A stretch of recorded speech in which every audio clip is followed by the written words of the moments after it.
Kia ora koutou te whānau. Welcome back to Bright Hairy News, the Friday edition of Big Hairy News with myself and Magenta. What's up? This guy. Nah, just kidding. This guy. Currently, just as I mentioned a little bit before the show, just went and got my contraceptive rods changed, which is a sensory fucking nightmare, and I hate it, and it's horrible, and it's icky, and it just but it's way better than babies, because that would feel way worse. So I'm willing to go through this little bit of suffering now, so that I don't have to worry about taking any pill or worrying about anything like that. So yeah, a little bit sore, but otherwise had a pretty decent week and looking forward to a nice weekend. How about yourself? Nice. Yes, busy day. Got up, went to the rink, had the whole rink to myself today. Ooh. That was so nice. I got on the ice and I had my lesson and there was no one else there, so I got to skate around. It was very nice. So private ice for the cost of a public ice session, which is pretty cool. Love that. But I'm also very sore because I just seem to fall over a bunch of times. It was a spin day, not a jump day. So yeah.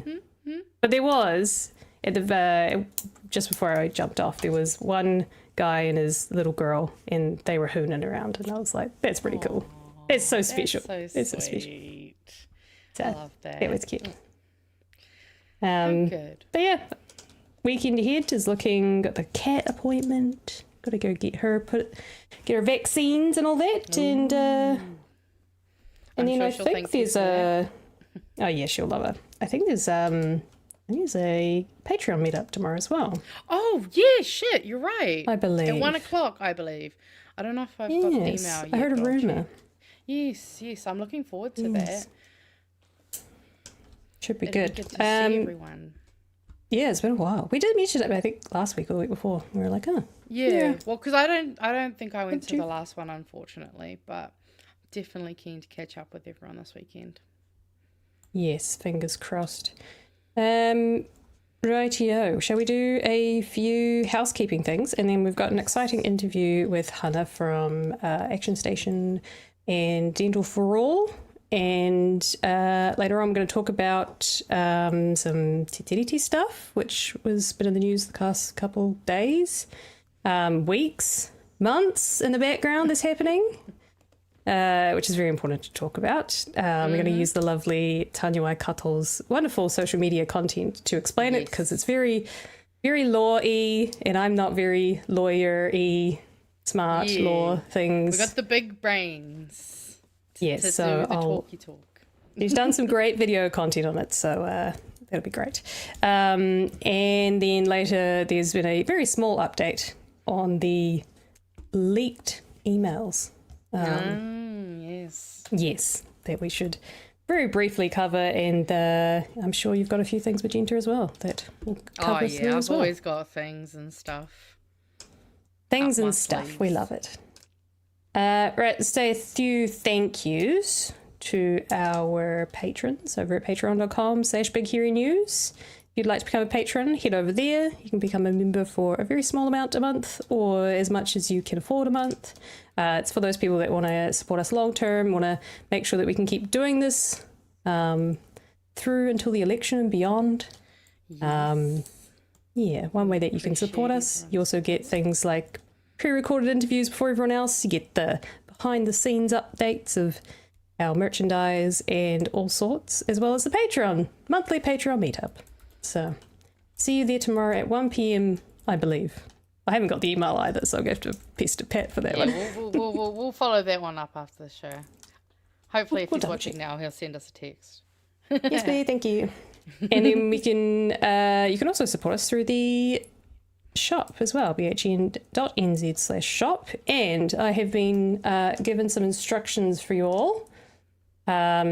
We have some specials on in the store for the if the left votes, the left wins tees and hoodies. Looks good. So a tee will get you 5 if the left votes stickers, valued at $22.50. A hoodie would get you a 5 if the left votes, and 5 ditch the pricks and 26 stickers. totaling $45. So there you go, bit of a discount for you guys. And if you buy a full house of enamels, we'll throw in the ditch the it's this DTP. DTP is another acronym, which is DTP. Ditch the pricks. Enamel. That means for a limited time, pay for 5 and get 7. There you go. What a lovely little promo for you guys. So yes, do get in if you're keen for some merchandise and you're keen to get some extras. Hell yeah. A little freebie from us. Righty, shall we get into it? Yes, let's dive into this. Let's do this. I'm going to pull the banner off just for a second. It'll come back, guys. Don't stress. It's coming back. Something more important to put on the screen. That's true. Please welcome Hana from Action Station and Dental for All. How are you going?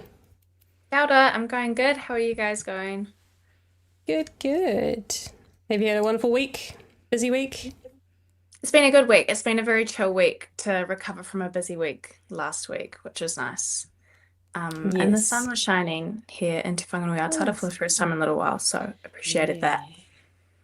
Nice. We like to hear that. But cooling off, is it? Or still staying quite warm? Yeah, were you in that weird chilly autumn, or is it getting chilly? It's like where I feel like it was one of those weeks where it's like cold, but like still and sunny in a way that feels really lush. But yeah, definitely cold. Wearing 2 pairs of socks right now. So yeah, that's the weather update from Wellington. How many pairs of socks is Hana wearing at once? Hell yeah. So it's a good temperature gauge for sure. So yes, you said you've had a busy week last week. You've kicked off the next, what you call it, an activation for Dental for All. You've got the new policy paper that's come out as well.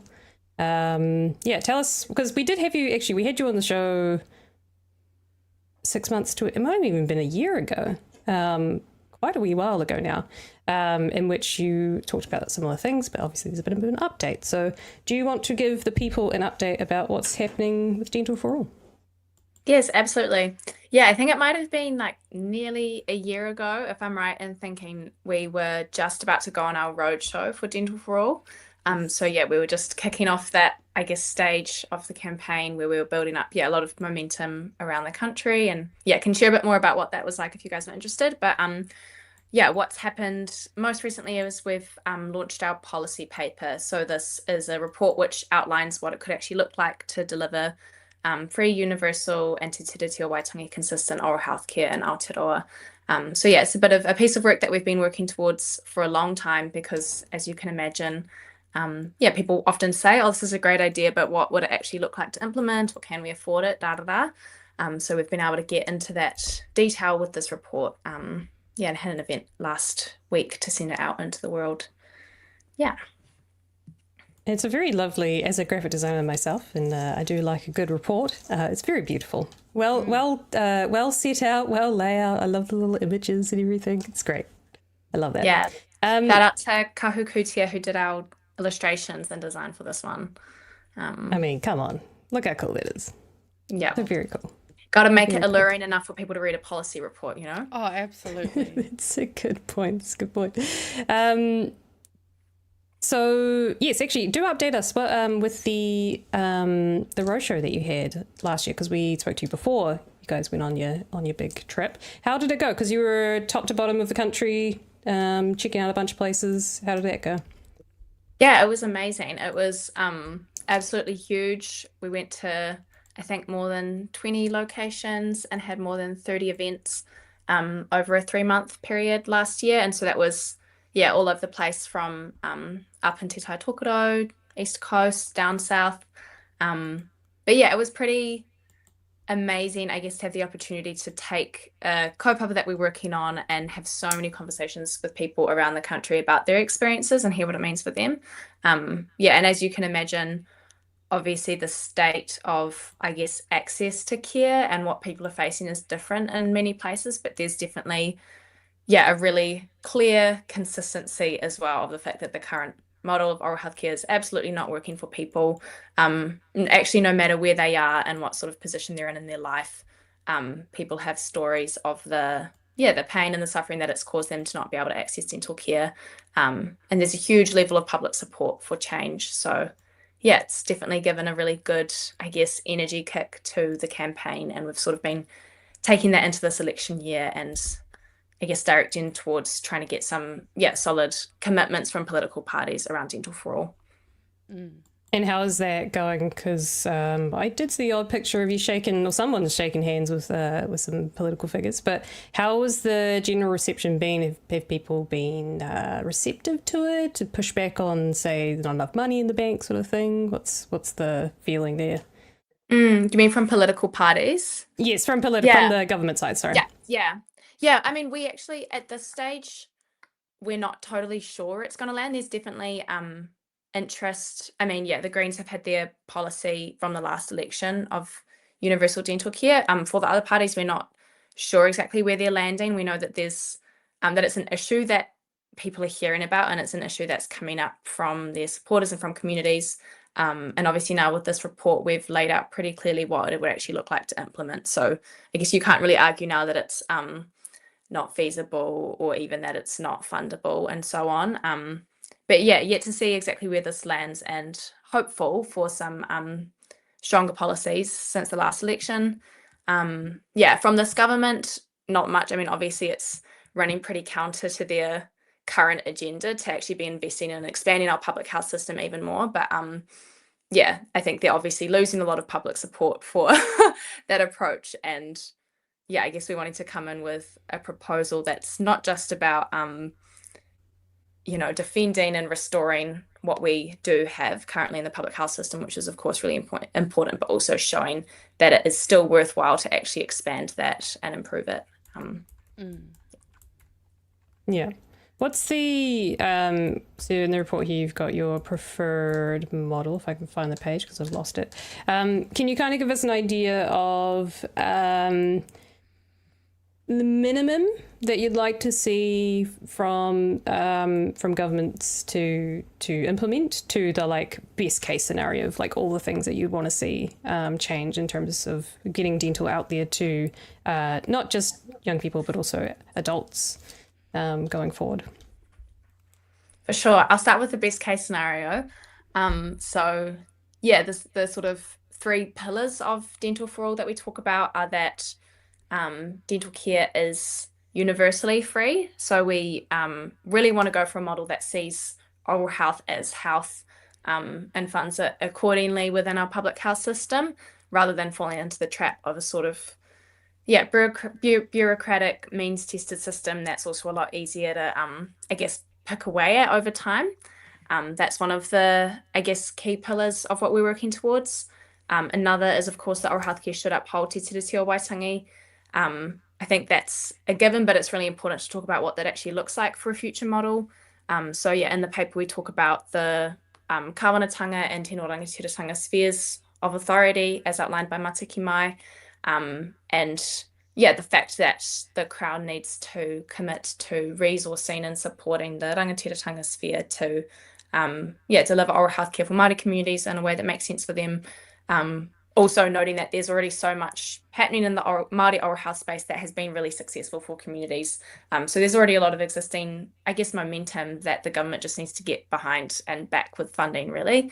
Third key pillar is that oral healthcare is brought into the public healthcare system. So we don't want to see a system that is maybe free for people to access, but is outsourced to private practices and becomes quite fragmented. This is what we already see in some parts of oral health care that are publicly funded. So for adolescents, there's contracts that go to private dentists. It's a very fragmented system. There's not much planning. So you have some areas where there's no private practices that actually do those contracts. So even the care that should be free for under 18s, they can't actually access right now. So I guess at a high level, those are the sort of principles of what we want to see in a model. I know your partai was, what's the bare minimum and what are the steps that we could take to get there? But I guess it is, I think it is really important that as this change happens towards a different model of oral healthcare in Aotearoa, we do it well and we do it properly, because we actually make things worse for ourselves if we just reinforce the same systems that like depend totally on private providers or reinforce stigma and inaccessibility through means tested systems. But in saying that, there are a few quick wins, like things that could just be actioned immediately while broader overhaul of the system is worked towards, and that includes funding to Māori providers, Māori oral health providers, but also for other Māori providers, even hapu to expand into delivering oral health care, investing in workforce development through like expanding the number of seats at the dental school, which haven't increased for decades, using existing clinics, like there's existing clinics that are empty and they actually have the equipment there just because there isn't the funding to actually hire oral health workers to work in those. So like there's so many, I guess, gaps, but also opportunities within the current system that don't make sense. And if we actually committed to treating oral health as an important part of our health system, then there's a lot that could be done right now that would really tangibly improve people's lives. Yeah. Magenta, you're starring a bunch of stuff happening in the chat, but did you have any questions or comments from the chat or yourself that you wanted to ask as well? Well, obviously we're getting a lot of support for what you guys are doing in the chat, but also just a lot of people talking about, how like what's actually, like Gary here, all my teeth have come out, but working income only allow funding to remove 4 teeth per year. Like, that's pretty horrible stuff. And like, I know myself, I've obviously could have saved some teeth, but it's cheaper to pull your teeth out under the current funding systems. So, which is crazy to think about in the long run. Like, it only cost me like $35 to get my tooth pulled out. What would have cost so much more had I actually obviously wanted to do things to try and either save it or other methods. But yeah, it's something that just seems like it should be a no-brainer, because obviously, like you say, it should be within the normal healthcare system. Like, our teeth aren't outside our bodies. Like, and it is crazy that, like, people can't get access to the same kind of care that they can for other things. So I really hope that we see, obviously, more political parties coming on board, because it seems like you guys have got all the costings there, and it's all, there's no arguing we don't have the money or we can't do it, because you guys have done the math and it looks pretty good. Yeah, and on your point about having to get teeth taken out but not being able to actually get restorative care done, or actually preventative care, sidebar, like the WINS grants, that whole model doesn't make any sense, because not only is it like not enough funding for what often needs to be done, it also means that you have to wait till you have an urgent need, like an extraction. Even just from a cost savings perspective, which I don't think we need to use that lens all the time, but even from that perspective, it makes a lot more sense to fund people to get the checkups and so on that they need, so they don't need to get the teeth extracted in the first place. You don't need to fix problems if you're actually funding people to get the earlier stuff done. Absolutely. So yeah. Yeah, because I've heard that with wisdom teeth that it's covered as a medical condition if they start to impact, because that causes other health issues. I think that's what it is. Otherwise, if you can kind of prevent it if you get them taken out. I had mine taken out too, because we have the Wellington Hospital dentist. So I got mine. I think they were only $115, whereas I think if I had gone through an actual dentist, it was going to be originally when I first got my teeth assessed, when I was 18, right before it was going to be costing me money, they wanted to charge me something like $4,000 to get my wisdom teeth taken out at that point. Wow. So I had to wait till they got pretty, I was in a lot of pain, and was definitely not good for my health in the long run. And I don't think you're alone in those stories. Like, there's so many people I talk to that just have paid or gone into debt because they can't afford to deal with your teeth, which is, it's crazy in the kind of world and the country that we live in. Like, that seems, mind-blowing. I did have a question for you, and it was to do with the costings that you've done in the report as well, which is nice to see, nice and bright and colourful. Can you talk to these numbers and maybe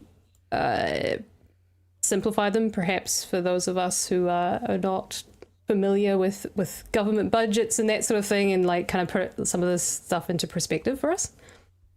Absolutely. I'll do my best. I must say it's not necessarily my area of expertise, but that's why we got the economists onto it, which was a great learning experience for me. So yeah, the two columns are the operating costs and the capital costs. That's just what we're looking at on the screen. In terms of the operating costs, so that's the annual costs every year that the government would need to be spending in order to, I guess, execute what our proposal is. And what we've proposed is, both, the funding for actual clinics, so for people to be able to go to a clinic, so that people can go to a clinic in their community, see a dentist or an oral health therapist, get the treatment done that they need to get done. So our costings include that as part of the operating costs, but it also includes further areas, including resourcing the Tino Rangatiratanga sphere, as I talked about, expanding training opportunities to like develop the oral health workforce in order to deliver this care to everyone. Some other, I guess, like bits around the policy around retaining the workforce and developing the capacity within Te Whatuora and within the Ministry of Health to actually sort of oversee oral health care within the public health system. So that's all captured by our annual costs, which are just under $1 billion every year. And then the capital costs are the one-off costs associated with actually purchasing the land and infrastructure needed to set up clinics all over the country, as well as a similar kind of one-off cost to go to Māori health providers to develop their oral health infrastructure. So anyway, that's a bit wordy, but we've basically proposed our best case scenario model, and then shared that with some economists and work with them to figure out what that actually looks like in terms of annual spend and one-off spend by the government. Yeah. And have you put this to this particular paper that you've just released? Have you put this to any of the parties in government or just in general, and see what their feedback is or what they're feeling on it, and the general feedback, if there is any? Yeah, we have shared this with political parties, and we know that there's lots of people, people connected to Dental for All and people who've heard about this who are taking the paper and sharing it and using it in their own advocacy already. I lined up some meetings. So I'm looking forward to, I guess, seeing what the engagement with this is like from political parties. It really does make it so easy for them to develop their own policies when we've actually done the work, in order to like produce this paper. We did, I think, around 16 interviews with different oral health policy, public health experts. We had our coalition review the paper, which includes people in the oral health space, unions, people that are actually running practices. So it's been a really rigorous process to, figure out our best case scenario for the future, but also understand the detail of what that actually looks like. That's the hope, and definitely encourage like anyone who's into this. It's really useful if you talk about this and talk about the fact that it's actually feasible for people to access dental care for free, and send it to your MP. Like, it is an issue which is gaining momentum, and so it makes a difference for politicians and candidates to be hearing about this from lots of different places. And what's the feedback from the dental? Because obviously you're saying about, well, I mean, if it's not public health funded, then it's privately funded in some way. What's the general feedback from the dental healthcare sector, or the private dental healthcare sector? Private dental health, I don't even know what to call them because they're not necessarily a public service, but what's the general feedback from dentists, shall I say? Yes.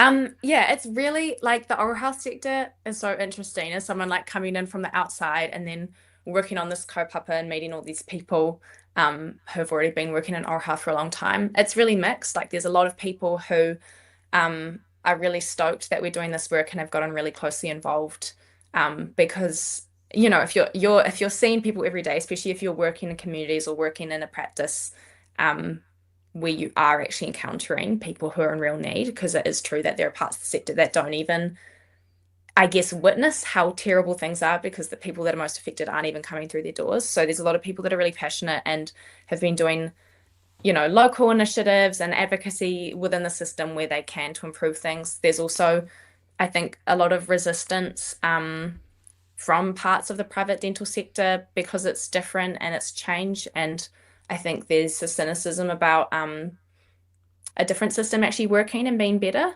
But I guess that's what we're trying to do is the longish term work of raising people's expectations about what a different system can look like and showing that it's actually possible. So yeah, there's definitely some resistance.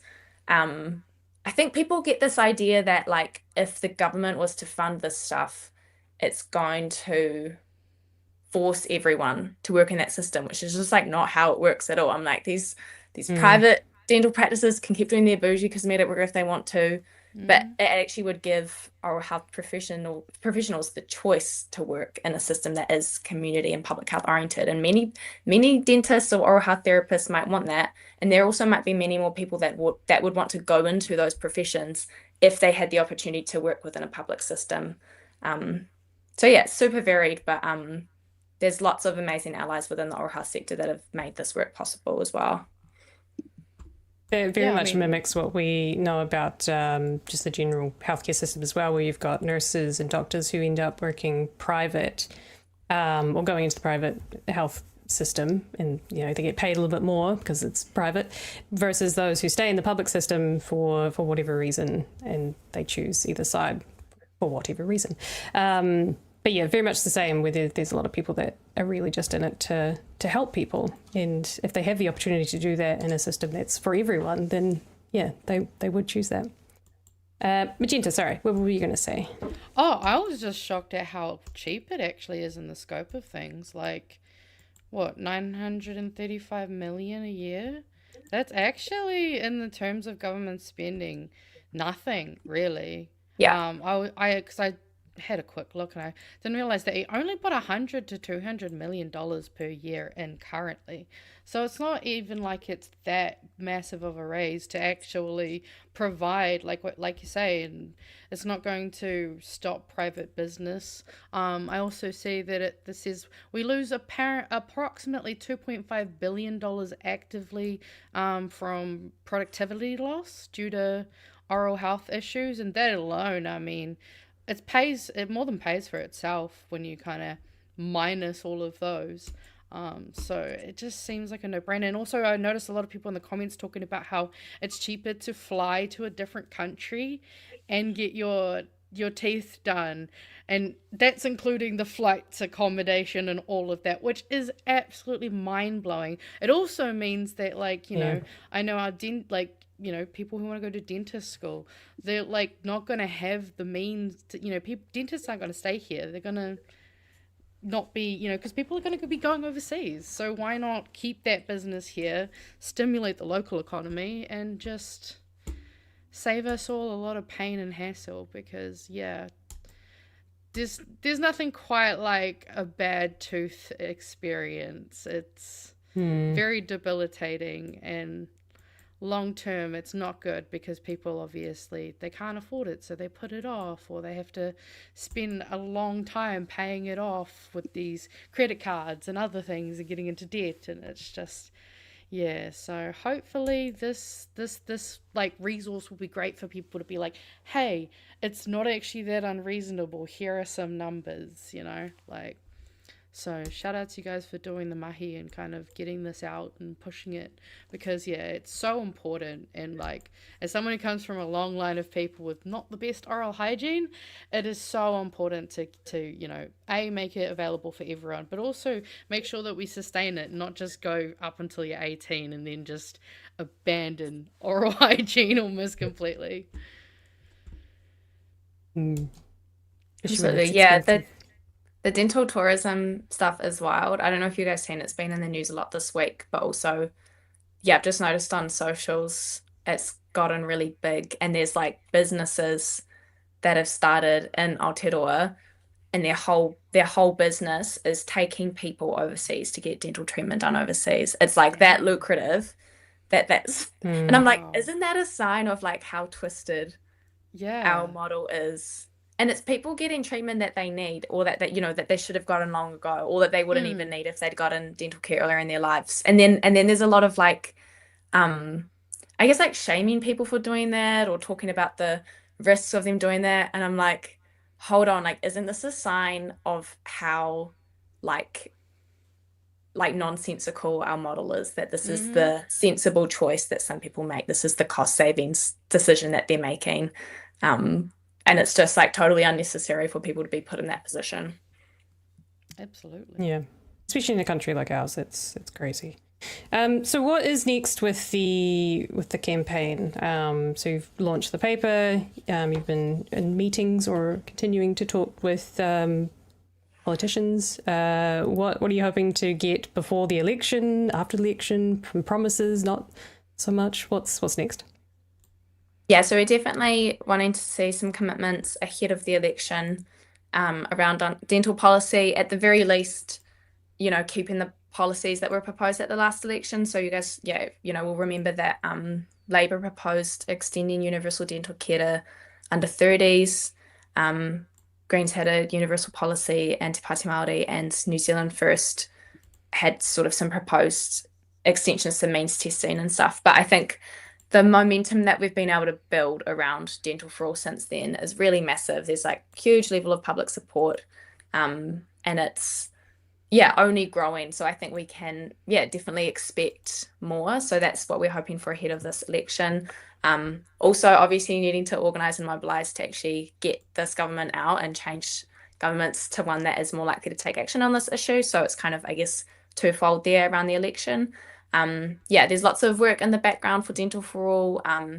Through the roadshow, especially, we've built a lot of connections around the country, and we now have some local organising groups forming that are doing more local support building and advocacy to MPs around Dental for All. So that's, I guess, one thread of work. We're also hoping to, I guess, develop some ways for a lot of the research that we've done, especially for this paper, develop resources so that I guess the proposal we've put together is something that's really easily communicated by people, because as I said before, as much as we can, you know, try to get all the coverage we can and get the meetings and send it to the politicians, we really depend on building the people power and momentum behind this campaign and getting everyone talking about it and everyone referring to the research in order to get this on the political agenda.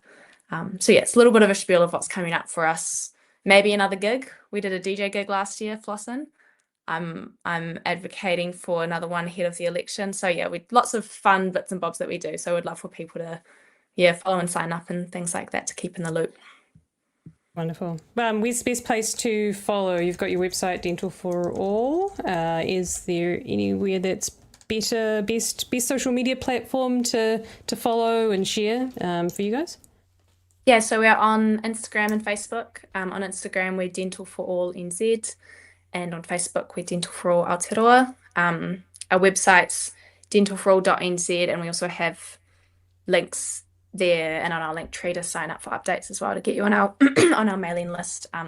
Feel free to reach out through any of those platforms if you're just keen to hear more or get involved as well. That's awesome. Magenta, anything else before we head off? Any last questions? I know there's a lot in the chat that's saying that they've had experiences and this is really great stuff. So a lot of support there.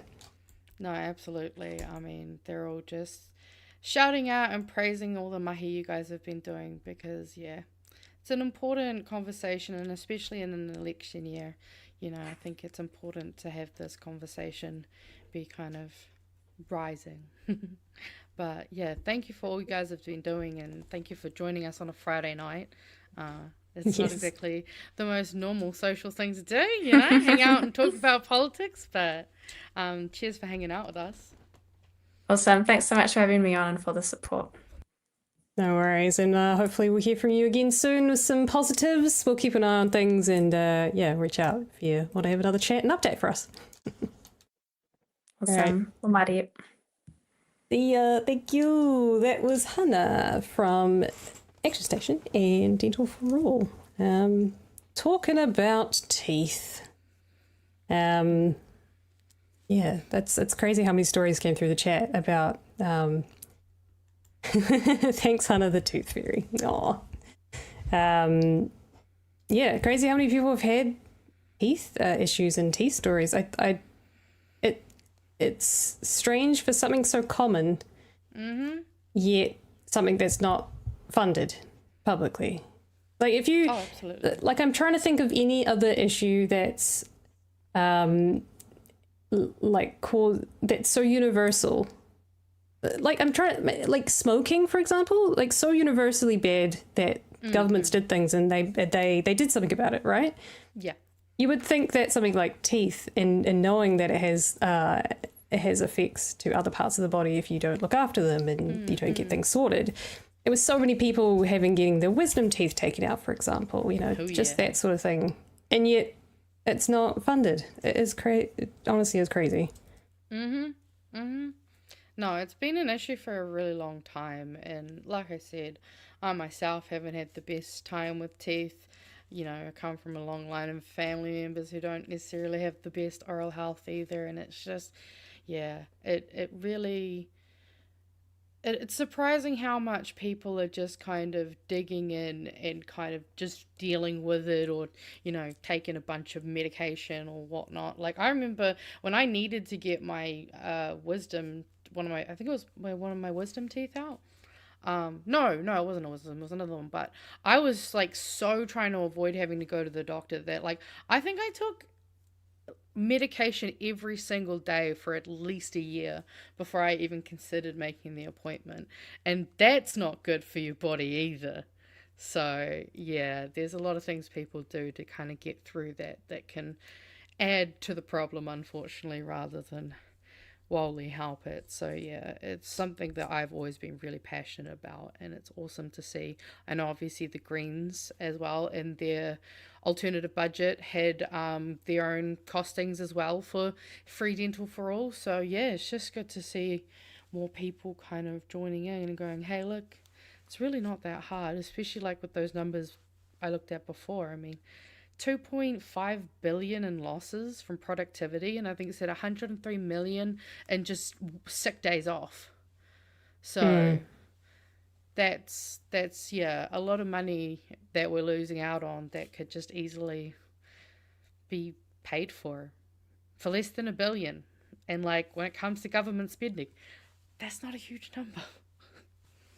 No. And I'm reminded of something that Craig and actually a lot of the sort of the slogan from that Labour are coming out with it's all about choices. And it very much is about the things that we put money into and what we think is worth putting money into.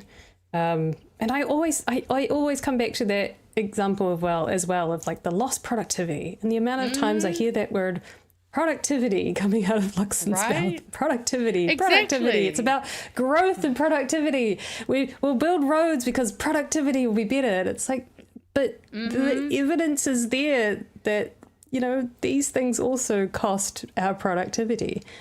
Do you want people sitting around sick from something that was preventable? Or would you rather having them back out there in the workforce, paying your CEO salary there, Luxon? Right. Benefits you if we're healthy, just saying. Wow. That's always the hypocrisy with these guys, is they don't want to do anything to ensure that the, slave workforce is healthy and as productive and efficient as it could be. No, we make those poor slaves suffer. Because, haha. Yeah. I swear serfs got better treatment than the modern day human, which is kind of crazy. You could work the fields, have your afternoon siestas, you could you were given, you only worked like 4 hours a day, you were fed, you were housed. I mean, sure, you were a slave, but like guys, things are so bad that Ems is fantasizing serfdom. We've officially ended up in the really bad place. Come on. I do understand. I do get what you mean, though. It's just, it's crazy. It's the ridiculous it's crazy. This late stage capitalism, man. I fucking hate it. I'm over it. Yeah. Oh, I want to skip to a greener future Roll to vote. Let's skip to the good part. Exactly. All You right, guys we got know a few the super meme. chats Yeah. from a wonderful human who's gifted us quite a bit of money. Thank you, Eric. I think I'm gonna okay. This is in new what do you call it? Order. It's in chronological order. Yeah. But I think we've been asked some questions. Eric, thank you for your $20. It's very, very much appreciated.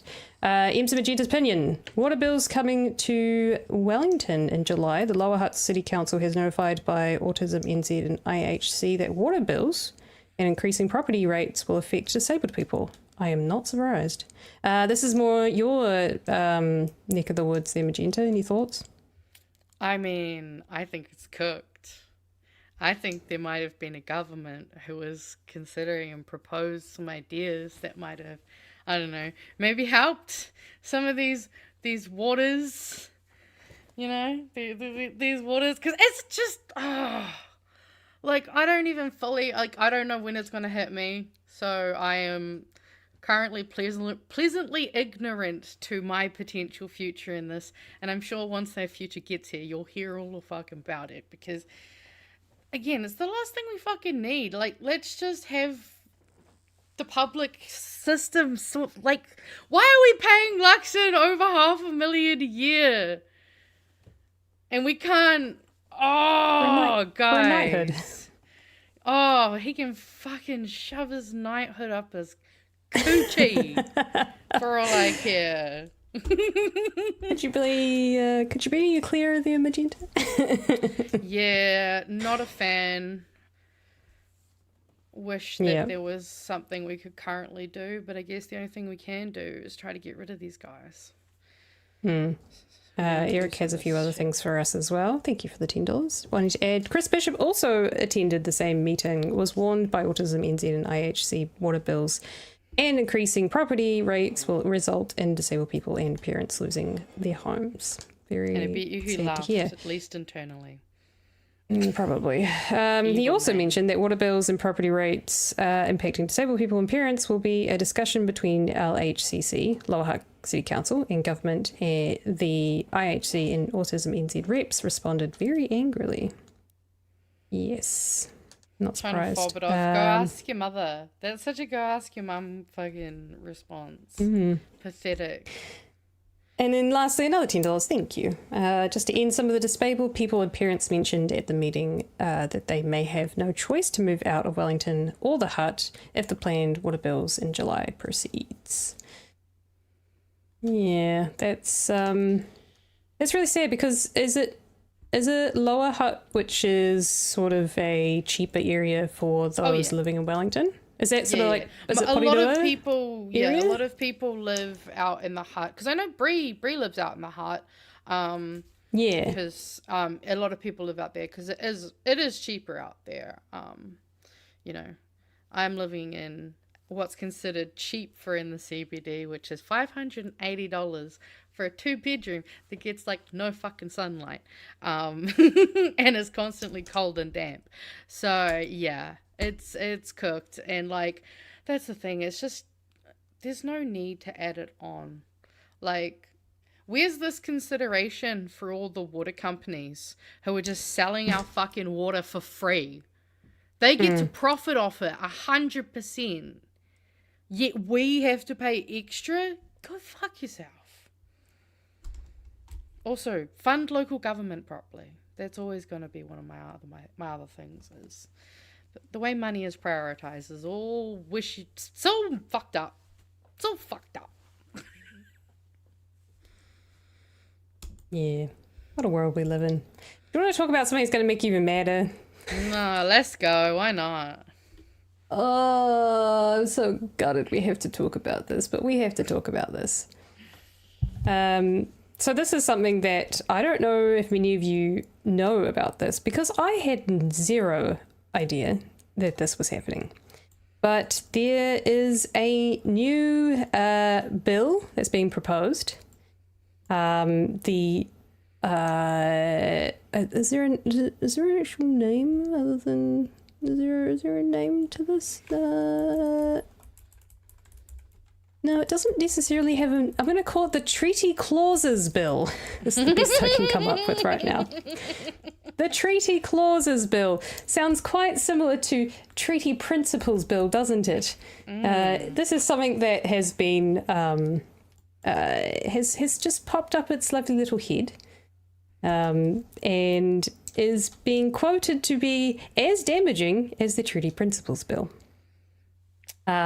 So we have some wonderful videos by Tanya Waikato explaining some of the weeds of it, and there have been many a article in the last week that has sort of put this on our radars. And one of the reasons that it is being put on our radars, or has been, is because it's kind of come out of the letter that all the schools signed, or letters that were signed, the lovely Big Hairy Network. Yeah, Big Hairy Network. Wonderful podcaster of ours, Tanya Waikato. She was doing some amazing work around that and helping for schools to write letters for, giving some advice for how to do that, not necessarily encouraging schools, but helping to spread the message about the schools that were doing, which was great, saying that they weren't happy with the treaty principle, Te Tiriti, being taken out of the obligations, I guess, of schools to honour, in a way. So it came out of a review of the Waitangi Tribunal. As far as I understand, the Waitangi Tribunal were looking into that, and they were pushing back against that coming out of the education system. And through that, they decided to go a little bit broader, and then they discovered this little bill that perhaps is a little bit of a little dark horse that was sitting there, that was part of a agreement, another coalition agreement, in fact, between National and New Zealand First. So there's a little bill that's going to try and change some clauses, clarify, in fact, as the Prime Minister has said. So I'll do my best to... So a joint letter was sent out to give a little bit of context. And this was yesterday. So there was a joint letter that was sent out to Christopher Luxon and the Justice Minister, Paul Goldsmith, and the Regional Development Minister, Shane Jones. The forum, the Iwi Chairs Forum, that is, the forum said it opposed in the strongest possible terms both the proposed legislative amendments and the process which has been followed to date. The failure to engage with iwi and hapu is a direct breach of the Crown's Te Tiriti obligations. The very matter this process is supposedly seeking to clarify, the letter read. Goldsmith wrote to the forum's Paul... No, hang on. It's not Paul, it's Pou. Pou. Yeah. Pou. Yeah. Pou. Oh. Tikanga co-chairs Professor Margaret Mutu, friend of the show, and Apirahama Edwards. Did I get it? On the 2nd of April. Apirahama, yeah. Nice. Providing an update on Cabinet's decision to proceed with a draft bill, setting out that no higher standard than take into account should be used to indicate the strength of the Crown's treaty obligations. The letter invited the National Iwi Chairs Forum to provide written feedback by the 24th of April, and noted that the select committee process will otherwise provide a sufficient opportunity for those with interests to have their say. 22 days. The other people that have interests in this, the partners Who might those in be? the other signing partner to Te Tiriti, our generally recognised constitutionally founding document. Yeah, maybe they should just do a select committee process, and those who have interests in it can have their voices heard about the changes to how we engage with our constitutional document. Anyone got some alarms ringing? Just a little bit. So the forum responded with the joint letter on the 22nd of April, calling the government to immediately withdraw the proposals and meet with the National Iwi Chairs Forum to discuss and agree on a Tiriti compliant process by which improvements to relevant statutes are progressed. And this, as I was saying before, both letters were released to the Waitangi Tribunal as part of its urgent inquiry into the removal of school boards' legal obligations to give effect to Te Tiriti o Waitangi through the tribunal though the tribunal expanded the scope of the inquiry to include the proposed removal of any other treaty references in the Education and Training Act. So that's kind of what... yes, and this one as well. So Professor Margaret Mutu also said, we have struggled to get information out of the government as to what it is actually doing. And we are a treaty partner, and yet they're doing all of this to change unilaterally. Mutu said that the take into account is the weakest possible form of obligation to the principles of the Treaty of Waitangi. Take into account simply means, well, you can't have a look at what the principles might be, and then you can't ignore them. It's effectively a mandate for those who are implementing the various pieces of legislation to ignore the principles of the Treaty of Waitangi. So it's a huge shift. Now, there is a lovely little clip that I'm going to play for you guys of a very poised, very demure, if I must say so myself, Debbie Ngawera Packer, in Parliament, directly asking the Prime Minister, what does this bill mean? Why are we doing it? What is the implication of doing it? Is this a good use of money? And she doesn't bat an eye when she gets stupid answers in return. There's no from her end. I love this because it just goes to show how much of a politician, but like a really good polished politician who's like, I'm here to ask questions, you're here to answer them. There's no bitchiness here. I just want straight answers, and I love it. I love it. Hell yeah, let's go. So let's have a listen to Debbie in Parliament asking the Prime Minister directly what he is doing. What are you doing? What are you doing, buddy? You up to, cuz? Nope. Oh, but I just unpaused it and then you muted it for me. Did You can't do that. How did I No. do that? It muted it. I did it again. I didn't do shit. I pressed play I'm and not it touching anything. auto-muted it. You can't do that. What? What is this? Every time I press Hands are up. unmute. Okay, sorry guys, you're going to miss like the first wee bit. You have to read it on screen. Will achieve the same effect as the Treaty Principles Bill, and if so, will he be voting against any resulting legislation just as he voted against the Treaty Principles Bill? Point of order, the Honourable Shane Jones. Speaker's rulings are very clear. I think it's 195. Ministers are not responsible for responding to unsubstantiated allegations. And that is clearly wrong. Yes, but it was posed as a question to the Prime Minister, who ranges over all topics, and something I'm sure he can answer quite succinctly. Right, Honourable Prime Minister. Well, what we're doing is we're making sure that there isn't any uncertainty, that everybody's clear with their obligations under legislation. Open-ended, generic treaty clauses causes confusion and doesn't give clarity. We want them to be specific. It's not our fault you're dumb. Yeah, basically is what I came out with it as well. I'm just like, wait a minute.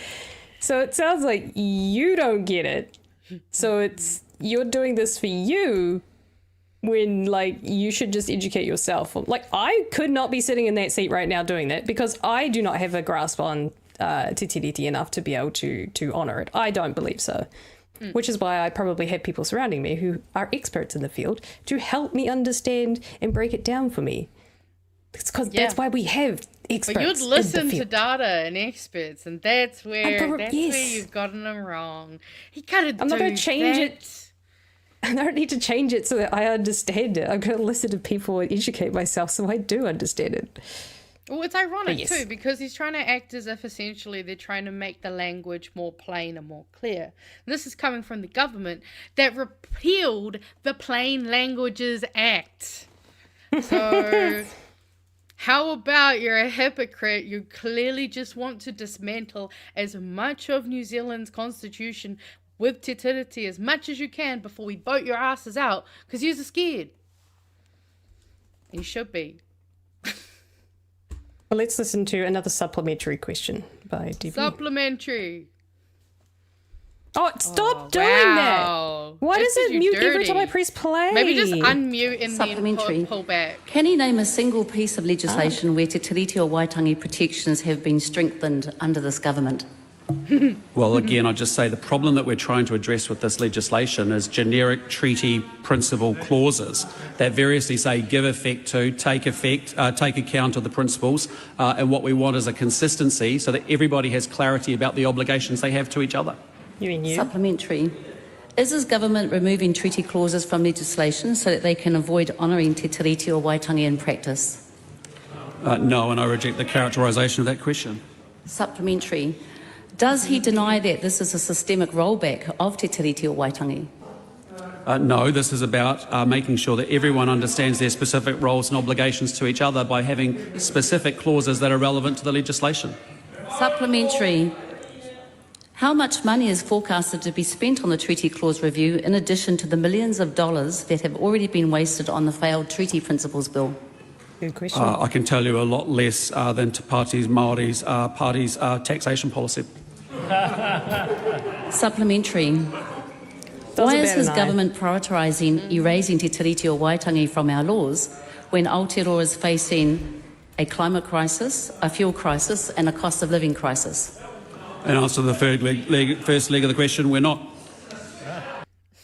Stammer, stutter. No. I'm trying to be funny. Ha, ha, ha. And she does it even better than I. She's like, I'm here to ask legitimate questions. You can be a dick all you want, but... Right? Also, great point. Generic clauses. Have you ever seen legislation language? Yeah. Have you tried reading a fucking bill? Probably not, because you can't even have a portfolio. Bro probably can't read, like... Embarrassing. And just such, like, the attitude of the way that he's combating all of these questions and the defensiveness. It's like, you're the leader, bro. You're actually supposed to be accountable to all the decisions that come out of your government. But this is also the same guy who wanted to side with the US attacking Iran. So are we really that fucking surprised? No. I'd like to be surprised, but I'm really not. They've been attacking Te Tiriti since they literally, like, how much of the first 100-day plan was focused on Te Tiriti alone? And they just, God, they're obsessed with us. Just admit. Yeah, it's like you want some of that brown sugar, bro? Like, just stop being racist. A little bit. So we've had the wonderful, very well educated, one of those experts in the field of law, in fact, very, very well educated in the wording of policies and bills and all these things that the average person, and clearly the Prime Minister, who clearly doesn't have enough smart people around him to explain it to him in plain language, Tanya Waikato, is going to do a fantastic job of breaking down what the hell this is all about. So let's have a listen to some wonderful breakdown from a wonderful person. What we're doing is we're making sure that there isn't any uncertainty, that everybody's clear with their obligations under legislation. Open-ended, generic treaty clauses causes confusion and doesn't give clarity. We want them to be specific. Kapai, well then let me be extremely specific e te Premier. Article 2 of Te Tiriti o Waitangi guaranteed Māori te tino rangatiratanga o rātou whenua o rātou kāinga me o rātou taonga katoa. In 2014, the Waitangi Tribunal, your own specialist tribunal, set up by the Crown with the statutory mandate to interpret Te Tiriti, found that the rangatira who signed Te Tiriti in 1840 did not cede their sovereignty to the British Crown. Can't get more specific than that, can we? And so these pitiful, minuscule acknowledgements within these statutes for Te Tiriti, which you're saying will now only be as high as to take into account the principles of Te Tiriti, are the absolute least. acknowledgement of what was actually guaranteed under Te Tiriti, which is the tino rangatiratanga of all of our taonga, all of our whenua, and all of our kāinga. And yet here you are wheeling out this tired old line saying that this is about certainty. This isn't about us trying to do anything to Te Tiriti. And yet your treaty partners are saying to you, you need to stop. You have not spoken to anyone about what you're doing. Oh, but wait. Maybe you have been speaking to your real partners. And maybe you've actually been showing your real partners all of the support that you could possibly be showing them. And maybe you're right. Maybe we do need some clarity on who is actually running our country and why. Because while you're busy mucking around with Te Tiriti, we're in the middle of a cost of living crisis, and we're also in the middle of a fuel crisis. But there seems to be a few people making an extremely large amount of money off of the rest of us. So you ask for some clarity, I'm going to give you some clarity. We will not let you destroy Te Tiriti. We will not let you get away with selling us up the Strait of Hormuz so that your mate Donald and all of your oil and gas industry mates can make a killing off the rest of us. And we will not let you win the next election. See you soon. What we're doing is... Hell yeah. Love she the got sass. him. Cock him. Love the sass. And further to that as well from Tanya is that there's been a petition. I'm not 100% sure what it is. Is that the Waitangi Tribunal claim, I believe? Yeah. I can't find exactly what it is, but there's something circulating around, I'm going to find the link to it, that Tanya's been circulating for us to get signatures for, and I think it's sitting at like 20-odd thousand signatures so far. 35,000 last time I saw. Yeah, because she posted. I'll try to find it. It's on Facebook, so I'll do some searching because if you can find the link to that, that would be great. I'll chuck it in the chat though for sure. But yes, there is a petition or something to sign if you would like to, similar to what we had with the Treaty Principles Bill, I think, to show your condemnation of this bill and the way it's being handled. So we'll get that link to you if you would like to sign it. Highly encourage you to do so. Support getting rid of this thing because it don't sound good. There was a article by RNZ done today, put out today with some comments from a treaty. I keep saying treaty principles. Te Tiriti expert from Victoria University, who was talking about it as well and what it means and all of the legal side of things. But it's not good, is what I'd say. I think we know enough about the Treaty Principles Bill, and if this is anything like it, which it sounds like it is, then it's not good. It's a rewriting again. It's a restructuring. It's a reimagination. It's setting in stone at this very point in time what it means, not by the people who it's going to impact the most or who are the partners to Te Tiriti, but by a bunch of politicians who think they know better or would like to stamp their claim on it and what they think is best.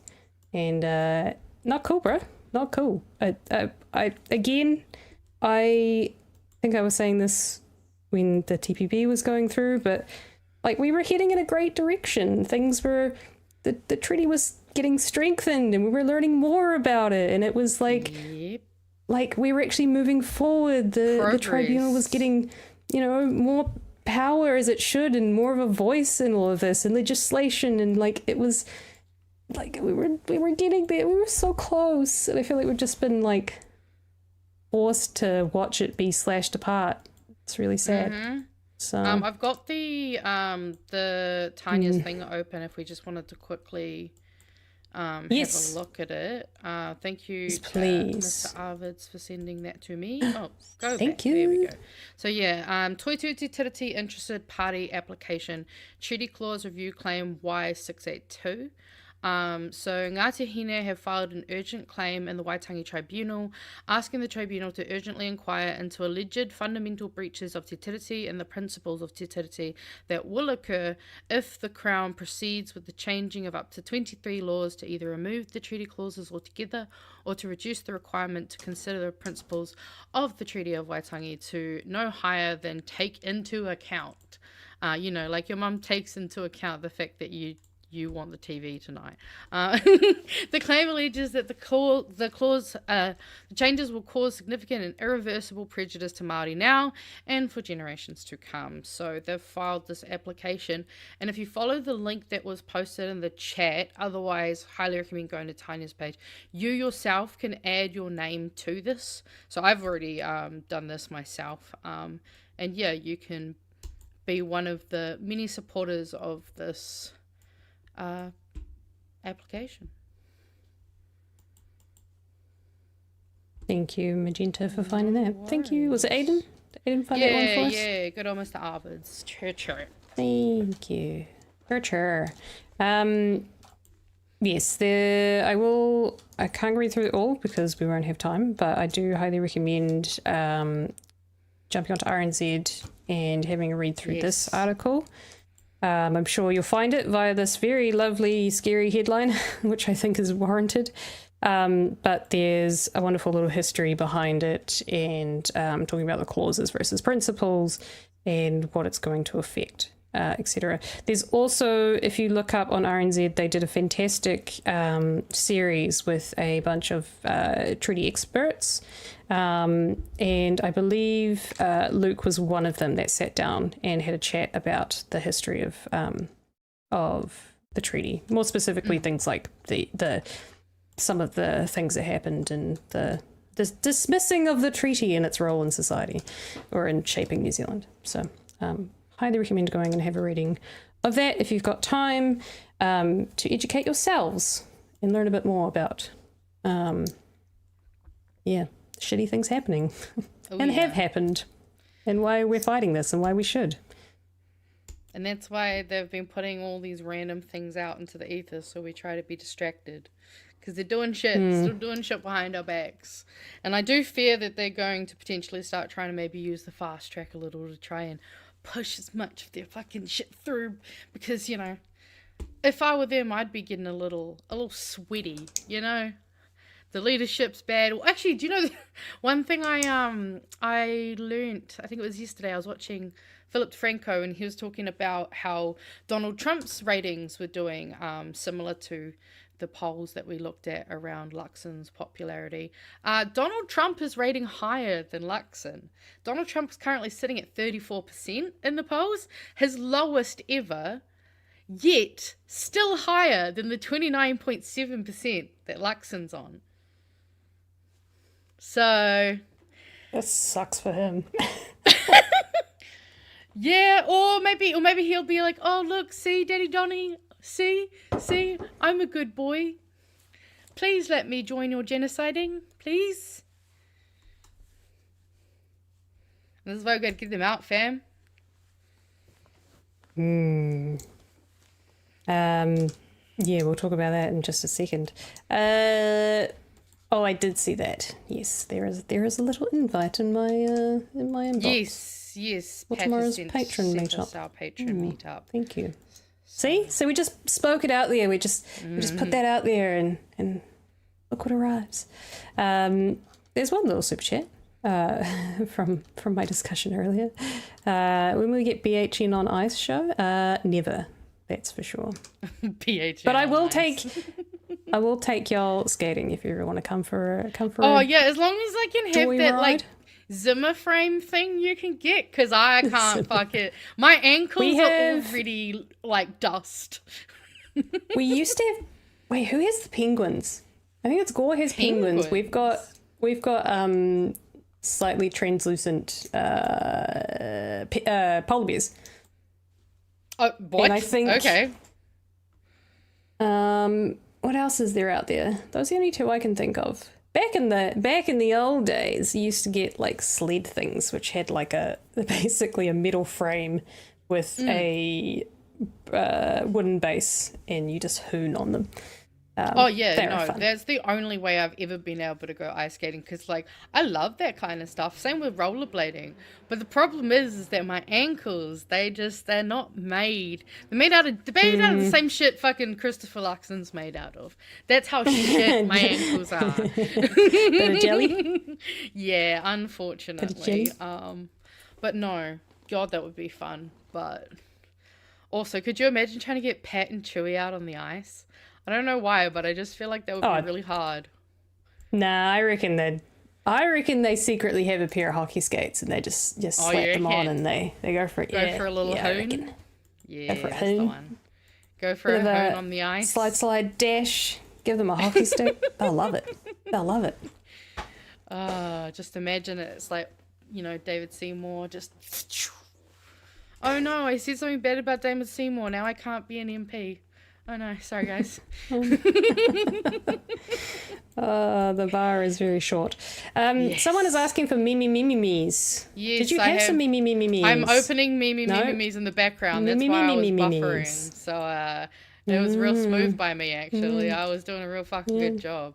And I have some ready for us now. Do you now? Oh. Yeah, we got some pretty good meme.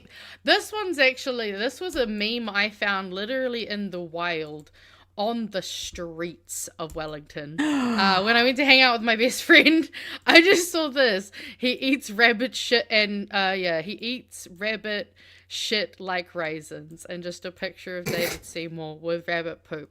And there's also a sticker at the top that says "Made by humans, no AI." Yay! Which I just love finding. And then because when I saw that, my friend was like, "Oh yeah, I found another one of those ones." So it's clearly someone in Wellington is just going around and just posting these weird edits of David Seymour. If you're listening audio only, I highly recommend looking at these David Seymour edited memes. They're very funny. But yes, that's a reference, right? Probably. Okay, I'm gonna say probably. It's an old school reference, I swear. Someone in the chat, please. It is giving please tell me what it's referencing. Nostalgia vibes. It's giving... It's giving Doctor Who enemy? Yeah. I don't know. It is giving very, like, 80s sci-fi, like... Yeah. Or, I don't know, a bit of, what's that? Oh, no, now I'm getting all of my kids' movies confused. Speaking of being a kid, though, when you think of little golden books, what do you think of? Like the little golden books? Yeah, yeah. Those beautiful books with the golden spine? Yes. Like, what do you think of when you think of those? The books with the golden, like the little what tales. Stories do you think of? Like fairy tales and commonly known stories about forest animals and all sorts of things. Now they're doing Netflix collabs. I saw this when I was walking down Cuba Street and I looked at Wickles and I was like, what the hell? Yeah, that's the reaction that I had pretty much. It's just like, no, this feels wrong. I don't like it. Also, what the hell is a K-pop felon hunter? Demon hunter. It's his felon hunter. Okay. No, someone's clearly... No. Scroll up. That was me. That's me on Snapchat. Shut up. Don't point out my fucking spelling mistakes on my Snapchats. How dare you? Also, it looks like the comments are saying BFG. Weird. And I remember that story. I'm thinking that must be the reference. Maybe they're thinking with the... Maybe not? Oh. Maybe? No, it's something else. I don't know why you'd make that reference of all things. Ted Cruz ate my son. Oh, yeah. Okay, I got some more. What do we got? I was elected to refuse to concede, not to read. We got a Will Luxon survive the week? I really like the survivor of this one. Yeah, that one's circulating around Wellington. Right? That'd be a fucking sticker and a half. I should figure out who that guy is with the random stickers of Seymour. See if they can put these out there. And he's got the big Winnie Styles. God. Can't wait till this guy retires or dies, whichever comes first. That's my memes for now. I shall find more for later. I think I probably just got what everyone is saying. Actually, is saying BFG, but I'm gonna share I can see the Quark reference though. I can see a little bit of that, but no, it's not that either. There's something. There's something out there that it's reminding me of. No, that's fair. I will share this meme because we got one. We'll go for one video meme while you're looking at that. This one I know Pat's shown videos from Dean Weathers before, and one came across my timeline that it's a bit of cringe, but it is also pretty hilarious. To Professor. Oh, why is it doing? Can you stop with the blue thing? Sir, do you support Trump? Yeah, I do. I do support Trump. I think he's doing amazing. Oh God, are you British? Nah, I'm from New Zealand. Okay, so you support Trump all the way from New Zealand? First question, what the hell do you know about what Trump is doing? Oh, by the way, what are the rules is be American? But like every so often, when there's a really enthusiastic international guest, I like to hear them out because I just need to know how the fuck did you get so far lost into this delusion? Oh, I don't know. I've just sort of been watching him for the last 2 years. I just really like the way he calls shit out. Sorry to swear. Calls stuff out for what it is. Like the fake news. I like how he speaks unfiltered. You know, and when we watch these politicians for years, really coming to these conferences and they're like speaking from a script. And I actually just really appreciate his yeah, you know, you'd rather have them just telling unfiltered lies. I know, we don't have to listen to all of it, but it's real funny because in the comments you just have, as a New Zealander, I apologize. As a Kiwi, he's Australian. There's always one. This is not representative of New Zealand. He's definitely a fan of Brian Tamaki. And yeah, the comments just continued to go on like that, being like, God. Bro, he's not ours. We're not claiming him. Also, yeah, probably a New Zealand first voter. Actually, I think you're bang on the money there. Yes, I too was suffering from the secondhand embarrassment too. It was some grade A cringe. Love it. That's sad. It's sad. That's very, very, very, very sad. All right. Shall we dive back into the bed? Yay! More shit. I've got some good cleansers for us later. Don't worry, guys. I got some. This is just a quickie. Just a quick one to update you guys about the debacle that was this week. The emails, the leaks, the leaked emails. Release the files that show that Christopher Luxon so desperately wants to get his US visa back and flee the country as soon as he is Sir Christopher Luxon. I'm putting money on it that man is getting straight onto a flight and pissing off back to the States as soon as he is done being Prime Minister, which I think will say everything you need to know about what he actually thinks of this country. Oh, he should. Especially if he gets kicked. If he gets kicked in the end of the year, that's where he'll be. And also, I agree. Is let's get a petition to deny his knighthood, so that way he can just bugger off a normal person. That would be nice, wouldn't it? Especially with that kind of polling. But anyways, there's been an update today.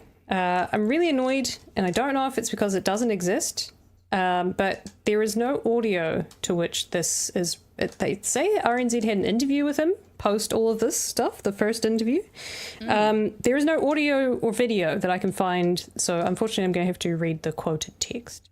But the Prime Minister declines to offer evidence to back his claim he was mischaracterised in the emails. So he's done a little believe me, bruh. Nah, I swear, it wasn't me. So Prime Minister has declined to offer any evidence to back his side of a conflict with his foreign minister's office, saying he has nothing more to add. In an interview today, Luxon stood firm. I've just told you my side of the story. It's in the statement. His statement, issued on Thursday, claimed the bombshell document released from Winston Peters' office had mischaracterised Luxon's position on the war in Iran. The published emails from early in March show Peters' team pushing back against the Prime Minister's preference for more explicit public support. I do not know how you can mess that up. That literally says preference for more explicit public support. Preference means that's your priority. That's the one that you want, you dummy. You can't mischaracterize that. Doesn't fucking English make work. I mean, he did just tell us earlier that he can't understand the difference between give effect to and all of this. So I mean, we gotta dumb it down. You think he knows how to? I mean, you think you know what this means, though, buddy? You can't. Anyways, his first media interview on the topic today, he denied that that had been his preference at the time. He told RNZ that he'd simply been testing New Zealand's position, which was to acknowledge the strikes against that of Australia and Canada, which used the word support. I challenge the advice I receive. He says, I'm pro-New Zealand, not pro-US. You can't say you challenge something like supporting attacking Iran. Like, you just can't. Sir, I think we should condemn this because I'm an expert in geopolitics and the Middle East, and I think I'm the expert in the room, and I think you should condemn this based on New Zealand's history and what's right and wrong. Yeah. No, I think I'm gonna push back on that. Yeah, I think my preference is to go pro-US. Okay. Yeah. Honestly, what a jerk. It's like, that's the scenario I imagine. I'm not saying that's what happened in the room, but that's the scenario I'm imagining. I mean, he's pushing back on challenge the advice that you receive from the experts. Anyways, yeah. Luxon said, ultimately, all public government's statements reflected his view and would not be issued otherwise. It's as simple as that. I'm the Prime Minister of New Zealand, he said. It's quite right that I test our position versus others, and what we came out with, I fully support, and that's exactly what I believe. Otherwise, I wouldn't have said it. And I absolutely love the clips that the boys were showing last night, where they played that clip again of Luxon trying to fumble over his position on the war, where he was just the video that you could watch 1,000 times and it still just makes you cringe. I don't know how I can be any more clear, guys. Right. Like, okay. Oh my God. Sure, buddy. Right, what else does he have to say? No, that's it. That's all he had to say. I mean... No, I've got nothing more to add, he says. So there you go. I said what I said, says fuck all. Pretty much. Not getting into it. I've said everything I want to say. There you go. That's the... Yes. Oh, wait, hang on. There is one more little piece. Hang on a second. Hang on. Ah, there it is. That's the line I was looking for. Never mind. RNZ lodged a request with Luxon's office for any documentation which might prove that Peters' office got the Prime Minister's position wrong. Asked directly whether he'd released such evidence, Luxon said he had already laid out his version of events. And he's got nothing more to add. So there you go. No receipts, but everyone is wrong. Okay. That's all. Wow. Are we surprised? No. I'm so over this guy, honestly. Like, I can't say I'm surprised. This is the same dude who couldn't condemn bombing a girls' school. Like, surely a Christian, so-called Christian man should actually care about the lives of young people. But no. He's quick to jump on when a so-called assassination attempt happens. Happy to I do did find that. that rather interesting. And now he's saying, oh, no, you're just misreading it. Same way his wife basically was saying that none of us understand her husband, as if he's got some fucking 4D chess going on. When really, not only is he not very good at this, he's allowing, like, you know, it makes sense people keep pointing to being like, who's actually running this country? Because it clearly isn't him. I mean, I've even seen people commenting on Facebook being like, wow, look at Nicola Willis. She's like being like so much more forward. And because I guess she's been a bit of a bitch in the media this week. I get it. The Ozempic comments are getting to her and she's lashing out at everyone. Like, if she was smart, she could just address it, get it out of the way, and fucking move on, or whatever. Instead, she's just gonna sit there and make passive-aggressive, bitchy comments at everything. And it's like, oh, but even that's looking like strength to people who are more on that side of the aisle, which is terrifying. Yeah, very politically smart from her, for sure. She is definitely making herself stick out in the ways that is right for her. It's a bit scary. But there is the other wee bit that came out as well today, kind of regarding all of this, was Chris Finlayson spoke to RNZ this morning, basically saying that as soon as possible, and I think they're already starting to do this, Nationals should start to distance themselves from New Zealand First. You can tell that Chris Finlayson does not like New Zealand First, and that they're going to bring down the party. As you can see, their polling, New Zealand First polling keeps going up while Nationals keeps going down. So it does beg the question, where are they going? Because it seems to me like National voters are all going to New Zealand First. So that's not so great. For National, that is. Well, for anyone, to be fair. No. Terrible that they're... Winnie gaining people is not good.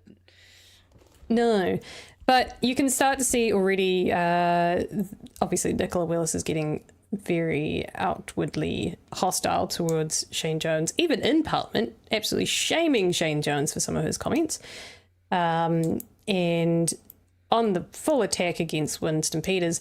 But the line that we all need to keep an eye out for is that she keeps then saying, this is the New Zealand First that got Jacinda in to prime ministership, and they're always going to bring that up.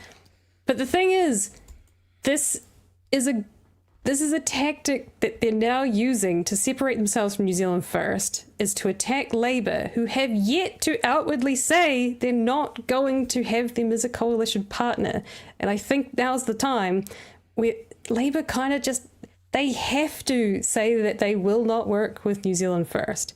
And I know that that's kind of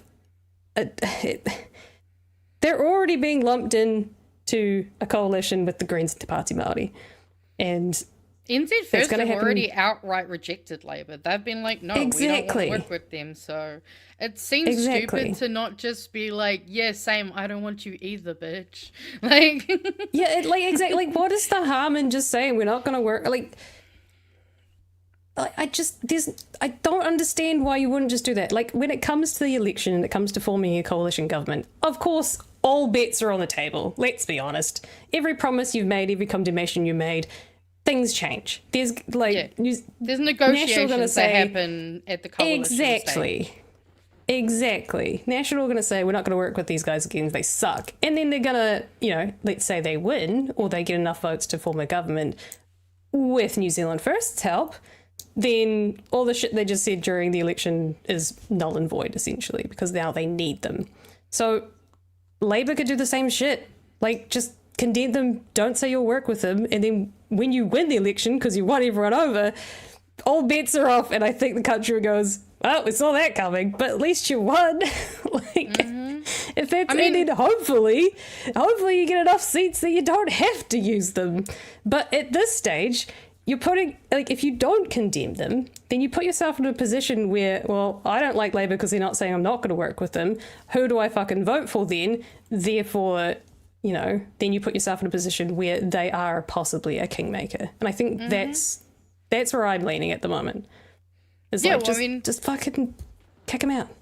I think, just literally in this conversation, I've realised it actually adds more legitimacy to New Zealand First standing, because by not saying we don't want to work with them, that's them kind of saying, hey, we think they might be the tiebreaker that we need, and they're trying to pull the safe bet of not like saying no. Yep. Which then when he's just going to probably turn around and say Labour are the ones who, you know, Labour hopefully get the thing, he'll turn around and go, oh, well, I said I wouldn't work with you, but fuck, we all know Winnie. He'll go with whoever's winning. He has loyalties only to himself. And the way that Nicola is trying to play this whole condemning the person she's literally been in a coalition with for 3 years is just making her look like a weird, confusing hypocrite. Because it's like, you can't condemn the person, say, oh, well, why would you want to work with New Zealand First? It's like, well, why are you working with New Zealand First then? Are you telling us that this is what you've always thought and you work with them anyway? Like, pick a lane, man. This comment here, I don't know the history. I don't know if this is true, but Hipkins hates Te Pāti Māori too much to rule out New Zealand First. Just like Helen Clark, whom he was an advisor for in the 2000s. At the time, Clark called Te Pāti Māori the last cab off the rank, like advisee. Look, I don't know necessarily, but I would think that if Hipkins feels confident and wants Labour to look like a confident party, then they shouldn't give a shit about Te Pāti Māori, because they may not need them if they feel confident and they show confidence that they can be the majority party and win the election. Even if they may actually need Te Pāti Māori in the future, that's whatever. But like, it doesn't, that doesn't matter. Like, you're better off just condemning and just saying New Zealand First can go fuck off. People can say what they want about Te Pāti Māori, but every party is going for their own votes. Like, Te Pāti Māori are going for as many votes as they can, even if that means they're going to take seats off Labour or the Greens. Like, the Greens are going to go for seats that Te Pāti Māori are going for. And they don't give a crap. Like, they want more seats. Of course they do. It's their party. In the Waiariki district, because we've just had the Labour candidate announced currently for the Waiariki seat, it's only a race between Labour, Greens and Te Pāti Māori. So, like... May the best person win. Like, at the end of the day, like, every party should go in for as many votes as they possibly can. Like, because... it's what you do. It's what you do. Yeah. And Labour should be doing the same. They shouldn't be worrying about, like, the Greens or Te Pāti Māori. They should be worrying about themselves and trying to make themselves look like the best party to be in government. Hope that all makes sense. Yeah, and I mean, like, we've already seen the Greens and Labour saying that, you know, we're going to work together, but we're also going to still go for what is in our best interest at the same time, you know. We're planning to have a red-green government. Where the percentages lie on that red-green government, I think, is up for debate, and also just up for the prize at the moment. Like, I think Chui pointed out a really good point when him and Pat were talking about all of the stuff going down with the, you know, lame snowflake attacks on Mikel, bloody Samoan. Like, he's not on a list. He was chosen by the people of Manurewa. So if the people of Manurewa want him to go for it, that's none of our business. If the people of Manurewa pick him, then cool. Like, we just have to accept that. If they don't, see it as. Hopefully whoever they pick will just, you know, have their best interests at heart. Because at the end of the day, it's about who's going to actually look out for the people that they're, you know, in charge of looking out for. It's as simple as that. Yeah, I mean, you're not gonna.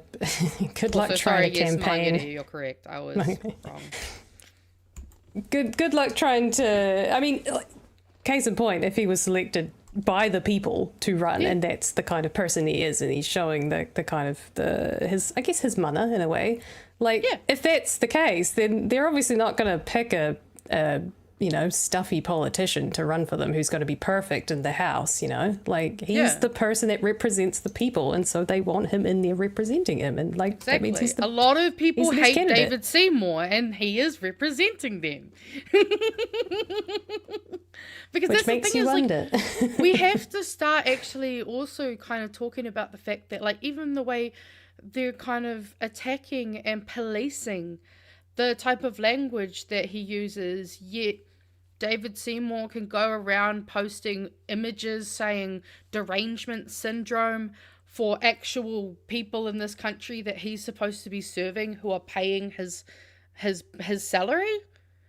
Like, it's just hypocritical, typical, trying to divide, focus on fucking culture war rather than class warfare. Like, it's just annoying that there's any oxygen wasted on it. But at the same time, unfortunately, they're just going to keep talking about it. So it has to at least be addressed. And then we can just fucking move on. Because, like, at the end of the day, all Kiwis want, is to not have to be in pain all the time because their teeth are rotting inside of their mouth. Or, stressing themselves to sickness because they don't know how they're supposed to afford these increasing costs of petrol and electricity. Like, fuck, even just electricity, let's forget the whole fuel issue. Electricity alone is going up so much. Like, our power bills have jumped at least $30-40 just in, like, the last year, and they're only going to get more and more expensive. And for a lot of us, there isn't a lot of wiggle room. There is only a limited amount of money, and then they want to add in things like water rates in places. Instead, we could just be taxing the rich, who would literally not notice the money that we're taxing on them, and we could actually have nice things. But no, we have to let them keep it, I guess, because they earned it. Groans, yes, Magenta. Those annoying motherfuckers. Wait, where's our daily count? Where's Gold? Gold. Oh, he does sometimes take Fridays off, so he must have. I was gonna say how many days we got left now. Yeah, we're in the hundreds, so yeah, we're under 200, which is the main fucking part, because like I feel like I'm getting itchier and itchier to just wake up and it's November 7th and they're gone. You know what I mean? Like, it's actually just feels like every day I'm just like, oh, please, can we just get rid of them? Because the amount of damage they've already done is going to take a while to start fixing. And I'm scared of what damage they're going to try push through right before the end. We get maybe 189? Yeah, but nah, it's just, it's fucked. Like, we could have things. I mean, I literally was watching a video the other... shit, did I not have that video ready for us? I believe... I want to say it was in Australia, but it could have been Canada. Or was it even America? No, it was America. Video talking about how if they had a wealth tax where it was like 1%... like 1 to 2% over 5 or 1% over 5 million or 2% over 5 million, and then like once you get over $1 billion, then it's only 3%. But like, that's how low the taxes need to be on those brackets for them to actually just close all of the gaps. 178 days till early votes. Thank you, B. That's reassuring. Also, reminder to everyone who has whānau living in Australia, tell them to make sure they're enrolled and that they start figuring out how to do the special voting, because sure, we've got time, but that kind of stuff gets procrastinated. So make sure they start doing it now. If they left because of the current government, then maybe they should vote so that when they come home, they have a better home to come back to. Yeah, hopefully. Please come back. Please come back. Really, really appreciate that. Right? We do. I do not want to see any more people go. We want some memes? Yep, I'm gonna do a few super chats, and then if you wanna be my lover, that's a joke. There's my friends have a dog, a little Pomeranian, and every time you go, do you wanna? She does this. No. So every time I say, do you wanna? And I'm just like, do you wanna? Anyway, I'll write some super chats, and then you can load up what you're gonna load up. Eric, thank you for another $5. You're basically paying our bills tonight. On Reddit, r/Tauranga, didn't even know if I assume. Of course, there's a Reddit for Tauranga. There's a Reddit for everywhere. I know. There is a post called "Don't Be This Guy" that shows a ute with a license plate. A Trump. Ugh. Free to show the watchers the photo. Ugh. Oh, those poor. Oh. Ugh. Beta for $5 says Luxon is our subject matter expert for soap and soap-related products. International relations, not so much. And deodorant. Don't forget soap-related. Yeah. And Peter said 190 days between May Day and 7th of November. Hell yeah. May Day is today, by the way, guys. Yeah, it's good to see everyone out there and all the videos and pictures. Yeah, I'm glad I missed it, but I did see that there was some pretty good turnout, so wonderful. Hell yeah. What do you got for us? What have I got? Let me just change my screen. Magenta, I gave you buffering time. You were supposed to get it ready. Oh, I didn't realize I was supposed to already be sharing. My bad. I'm fired. It's 10:43. We're on the clock. I'm fired. Okay, we got a meme that I was told I needed to show you from the Discord. It's pretty fucking hilarious. Do you notice anything? Yeah, a little.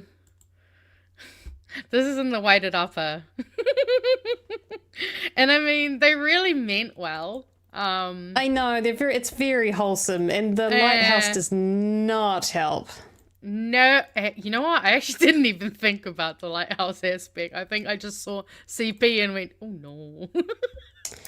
And dear. Hey, $30 for a straw hat or $35 for a fedora. What if I can steal?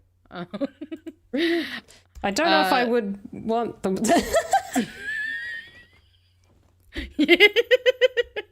I mean, is that not just the same picture though? Like, too fucking good. To be fair, she's been pulling some faces as of recent, I've noticed. I've been trying to do thumbs with screen caps, and I'm like, I'm being nice, and I'm just like, I'm spending far too much time on this. 5 seconds, 5 seconds, 5 seconds, replay, stop. Yeah, no, not good enough. Stop. No, that one's a bit mean. Stop. Damn, fuck. Shit.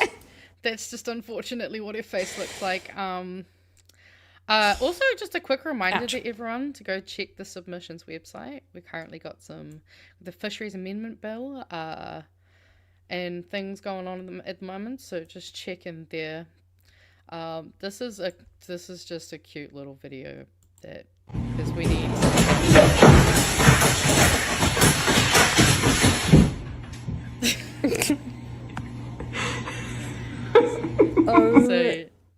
My God. Right? I mean, that would terrify you though if you heard that at night. And I have a quick little story for us to watch. This is hilarious. And I'm not even going to introduce her. I'm just going to let it speak for itself. The self-proclaimed king of Switzerland. And how is he acquiring land for his empire for free? Switzerland has never had a monarchy, but in 2019, at 24 years old, Jonas Lauvner crowned himself king. Many dismissed the ceremony as a joke, and he was depicted as a harmless eccentric. However, he's starting to rile the authorities over his conquest of land in the Confederation. Switzerland has a legal loophole. Under Swiss law, when land is registered as ownerless, anyone can acquire it for free by writing to the local council to state their claim. Lauvner started searching land registries and slowly building what he calls his empire. Today, he has acquired 148 scattered plots across Switzerland, about 117,000 square metres, all for free. Not massive, but strategically placed. That includes 83 sections of road, which gives him real influence over access in certain areas. He's even started charging maintenance fees for use of some of these roads. Lauvner has described it as a digital bloodless campaign. He also has his special forces of the Lauvner Empire. Authorities are now moving to close the loophole, calling his expansion an excessive thirst for power. Lauvner insisted he was not trying to bring instability to Switzerland, only to show that everybody is a king in their own territory. Who is the self-proclaimed king of Slay? So there's like two options. He either did it to show how dumb this was and maybe they needed to fix it, or he genuinely is making the most of something and exploiting it. Or a little column A and column B, honestly, because I feel like it could be like committing to the bit, but then also being like, hey, I mean, like, I'll be honest, if I heard about something like this, like, I'm the kind of person that loves free shit, even if it's probably not something I need. So, like, I could see myself just being like, fuck it. Why not? Even if it's just to be like, tee, I own something. So you can't come here. This little section of road is actually mine. My road. I'm going to play with my toys on it. Actually, also, it turns out I did save the video that I was kind of referencing a little bit earlier. So we'll have a quick watch of this one. Next week you'll be floating face down in a lake in Geneva. Oh, Jesus. Maybe we should keep an eye on him. Keep an eye on him. Oh, keep him Jesus. safe. What's she excited about? This is about what they could do with the money in America.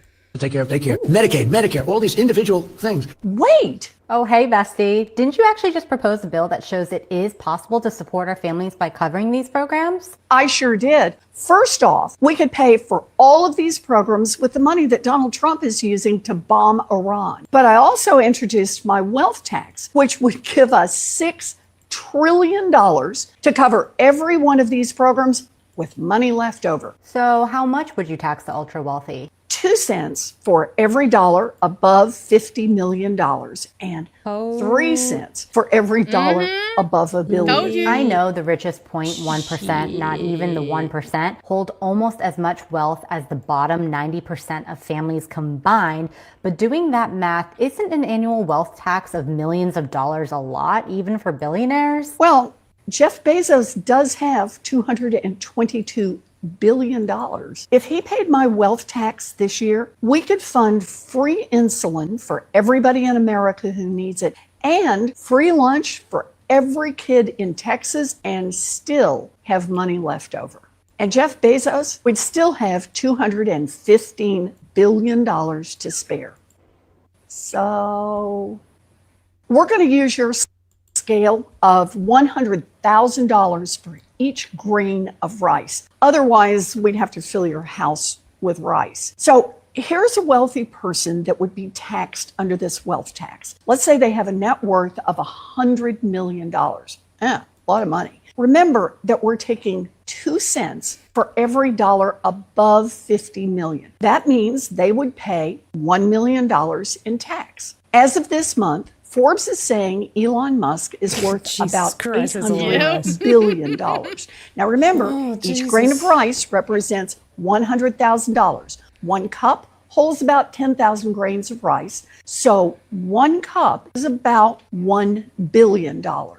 Each of these bins holds 40 cups. So you need 20 of these for the current wealth of $800 billion.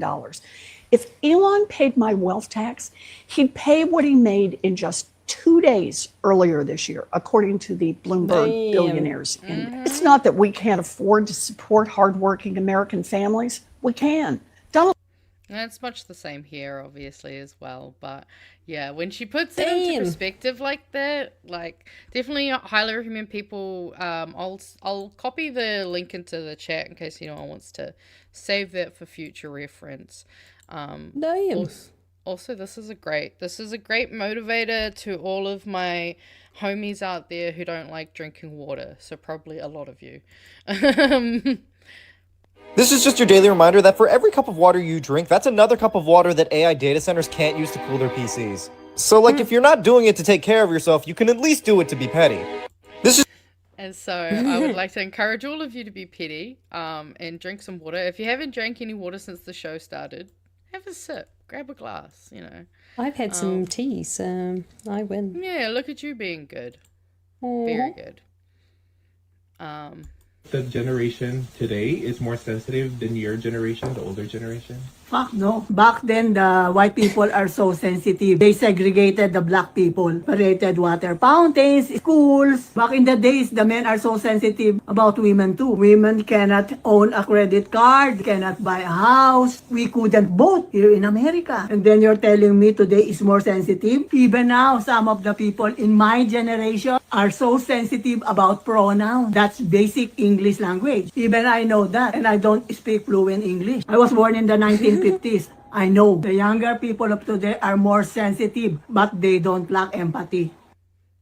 I don't know if you've seen her before, but I love her. She is an awesome Filipino mother of 2 very gay children, and she's the best ally. They do some real cute content. Very highly recommend.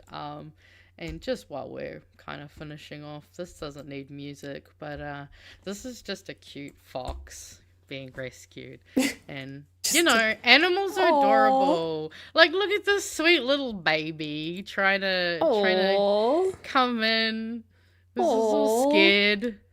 And, like, they're really just pointy dogs. I mean, they're a little bit wild and vicious, but... I mean, they can, but cute. I mean, this one clearly needed some love. And yeah, like, fully actually, like, just makes himself comfortable, eh? Like, I'm so surprised. Oh my God. And it, God, I want a fox so bad, because actually they're going to play... Oh, no, that's right. Oh, Jesus Christ, no. Never mind. No, there's a cute bit where it, like, I don't know if you've ever heard the cute little noises that foxes actually make. It's not the one they go, yip, yip, yip, yip, yip, yip, yip. No, it's not that one. It's the more cute, like, it's like cuter than a cat making noises. It's all I can... They do make cute noises. Here it is. Oh, look at... Oh, stupid music ruining everything. I know. I want a fox so badly. Like, I know we don't have them here, but look at this cute little croissant. That's the noise. They sound like squeaky toys. So cute. Yeah, and I thought that's a nice way to kind of just... Oh, deep breath. It was the end of the week, whānau. We made it. We made it another week. And things like animals and nature, they're what make it worth doing it all for. And God, I wish I could have a fox. So badly. So badly. I might be thinking of the foxes in Ghost of Tsushima. They are pretty cute, though. They're cute. Same with good old trash pandas. Oh, yes. We love me what are they called? Raccoon. Damn, I can't remember what they're called. Raccoon. No. No? No. Capybara? No. Prairie dog? No. No. There's a lot of cute animals. We could be here all night. Although apparently fox urine smells bad. So does human urine, to be fair. Tanuki! Oh, yeah. Tanukis! Nah, yeah. Tanuki. That's a trash panda. Yeah. Little tanuki. Quackers. Oh, yeah, we love quackers. Crocodiles. No, tanuki. Tanuki. But yes, trash pandas are raccoons, but tanuki are adorable AF. Yeah, pretty cute. You goddamn weeb. Right, any last one? Oh, Olby. So I was playing, I was on stream last night, and Olby ditched me to come watch the show. And I was like, hey, you should, at the end of the show, you should just put in the chat that I'm streaming and that they should come see me. And yes, I did she paid see for a super chat. Her super chat. And then the boys didn't put it on screen. I didn't expect her to put it in super chat. I was just like, just chuck it in the chat and say, come see me. I'm currently streaming. But she's done another one for me. Thank you, Olby. Oh, what a sweetie. For the last super chat from last night, yes. Go follow Pretty Awesome Gaming on Twitch because I've been doing a lot of streaming recently and screaming my tits off because I'm a baby. Hey, I get And it. scary games make me scared. And also, go follow Aotearoa Tonight, which is Yeah. lovely We little do political podcast. News shit. I think we're going to be recording some extra fun random stuff on Sunday as well. So I'm looking forward to that. It'll be good. It sounds but fun. yes. Speaking of Sunday, we must also... Yes. Whānau. We've got an exciting episode of Pārtai with the Pollies, Tanya Waikato's lovely little podcast with Marama Davidson this week, is it? Yes, it is. I believe it is. Everyone's And favourite. so if you want to have your questions asked and answered, then do go and go watch that on Sunday. I believe it's 7 p.m. I'll just double check. That's correct. Yes, 7 p.m. I believe. 7 p.m. Okay, that's pretty Not funny. Yes. We got last minute meme. I can show you one funny video if you want, or we can just finish on a meme. What do you want? We can have both or one. Give me a meme. Is it a live Alright. meme? It's a live meme. Cyber Goblin, as always, is always too quick with it. Got Law and Order, keep up, Felon Hunters. Hell yeah. Beautiful.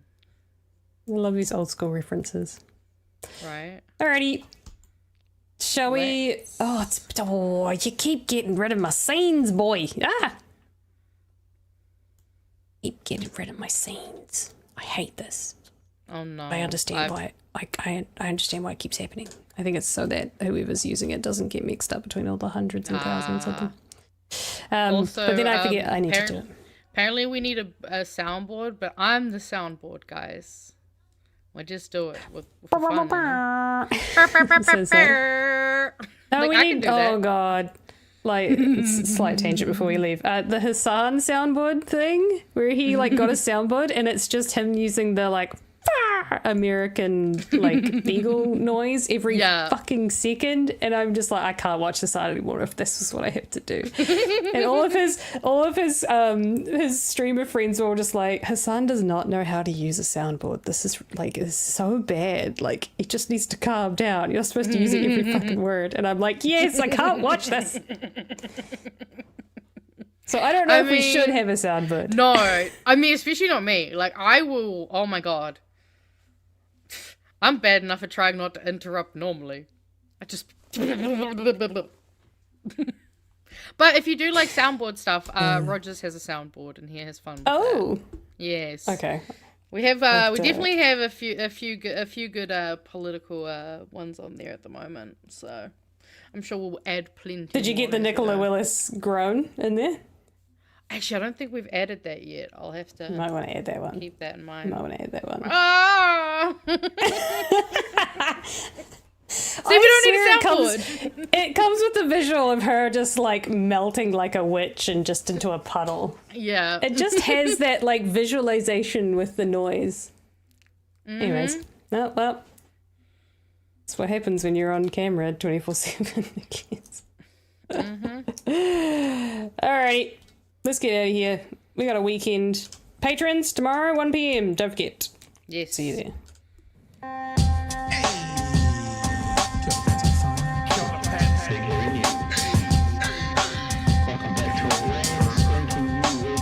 Help us settle a debate, whether it be thoughtful or funny, even if we're all creatures of hate. It's a fine line that we're walking together. For better, push aside the temptation to berate. Let's take a note of the corners we stand in. As many points as the hairs on my chinny chin chin. When the news that we're watching is hairy, no